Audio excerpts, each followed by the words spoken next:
Amit Malviya x হ্যান্ডেলে তিনি বিস্ফোরক পোস্ট করেন। দলের আইটি সেল সামলান। সদ্য শেষ হওয়া লোকসভা ভোটে বাংলার দায়িত্বেও তিনিই ছিলেন।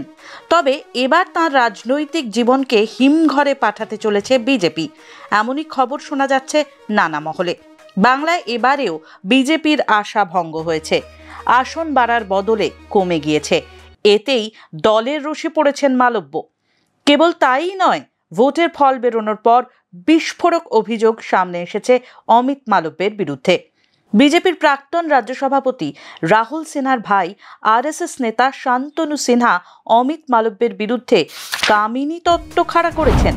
বিজেপির পার্টি অফিস এবং কলকাতার 5 তারা হোটেলে মহিলাদের উপর যৌন পীড়ন চালানোর অভিযোগ ওঠে তাঁর বিরুদ্ধে।